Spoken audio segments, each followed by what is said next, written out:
Good morning. Here's our Monday correction for week 27. We have finding the context clues. Excuse me. We have finding the context clues and then deciding what corrupt means based on those context clues. Remember, in my perfect world, you will figure it out using the context clues, not dictionary.com. Number 2, circling the misspelled words between responsible, noticeable, or retractable. Number 3, rewrite the sentence adding a non-restrictive element using dashes.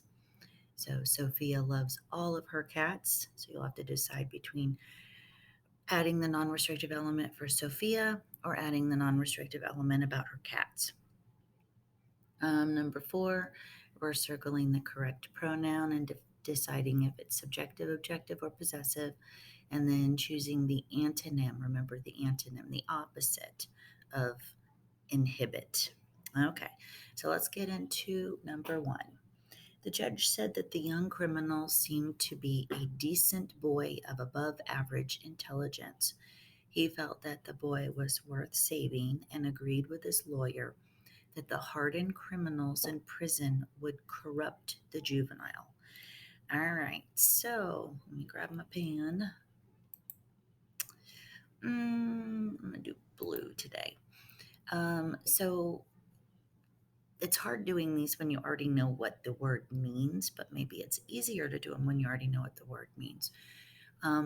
So the judge said that the young criminal, I think I'm going to go with young criminal, seemed to be a decent boy. So I'm going to say that he's already a decent boy with average intelligence. So he's just like anybody else for the most part. Probably just made a dumb mistake right there. He felt that the boy was worth saving and agreed with his lawyer that the hardened criminals in prison would corrupt the juveniles. So let's see.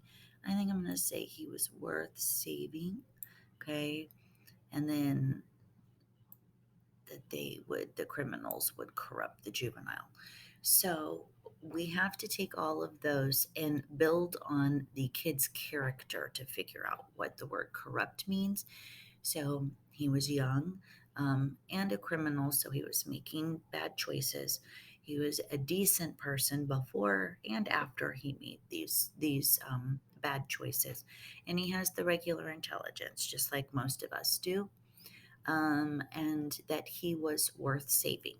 So he didn't want those hardened criminals to corrupt what he felt was like, what the boy was like. So I'm going to come up with corrupt means to ruin something. Okay? So they didn't want the hardened criminals, the really bad criminals, to turn this young man that was already decent to begin with and intelligent, um, didn't want to ruin what that boy had. Okay, so let's look at this circle or circling the misspelled words. So I'm reading them as they are spelled: responsible, noticeable, or retractable. Just based on that, we know that noticeable is the wrong one because it's not noticeable if you look it up. It is noticeable. Okay, so noticeable.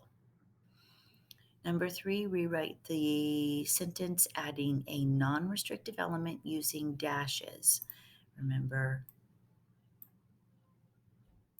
dashes. Okay, so I think I'm going to write about the cats. I think I'm going to put how many cats she has because I think if there's a sentence that talks about somebody loving all their cats, I think we should know what all means. Now, remember, I'm putting my non-restrictive element at the end, so I don't have to have this dash in there. I just have to have my punctuation. So I think she's going to have over 10 cats. That's what I'm going to say. She's going to be the cat lady. All right, so Sophia loves all of her cats. This is where my non-restrictive element comes in using my dash. I'm going to say she has over 10 of them. So, hey, she might have 14, right? So notice all of my conventions are correct. I have Sophia as a proper noun, and she's at the beginning of the sentence. Everything is spelled just like I see it here. I have my non-restrictive, or the start of my non-restrictive element with the dash that they asked me to include, and then I have why she loves them, or shows how much she loves them, that she has over 10 of them. Just a little extra information for you. And then, of course, my punctuation at the end. So there's my sentence using my non restrictive element. All right, so number 4, circle the correct pronoun for the sentence. Identify if it is subjective, objective, or possessive. So it's unlikely, but I will try to meet you and her or she for dinner. All right, so we have this is our subject right here. I is the subject. I is who the sentence is about. And then, of course, this is the verb right here, the action of the word. So, meet. I will try to meet. Those are your subject and your verb of the sentence. Okay. So now we have our pronoun. So we have to figure out which one it is, basically, and then if it's subjective, objective, or possessive. So remember, when you have a double like we do here, you and her or you and she. If you're trying to figure it out, always take away the first part. So we're going to take away you and then just read the sentence without that to see which one makes the most sense. It's unlikely, but I will try to meet her for dinner. Sounds pretty good, but let's try the other one first. It's unlikely, but I will try to meet she for dinner. So which one sounds better? The first one. So it's unlikely, but I will try to meet you and her for dinner. Okay. So now we have to figure out if it's subjective, objective, or possessive. We've already talked about what the subjective pronoun is in this one right here. That's I. So we are not talking about a subjective. Okay. Her is not showing a possessive, it's not showing ownership. So the only one we have is objective. And the reason it's objective is because it comes after this right here, the verb of the sentence, the action of the sentence. Okay. So it is an objective pronoun. All right, last one, guys. Choose the antonym. Remember, antonym, the opposite or somewhat opposite for inhibit. In order to do that, you need to know what inhibit means. And if you look it up, there's a lot of different versions of the definition, but the major one means to prohibit or forbid or not allow, basically. So if you're looking for the opposite of that, that would definitely be to allow. Okay. And then the synonym in this case would definitely be to restrict.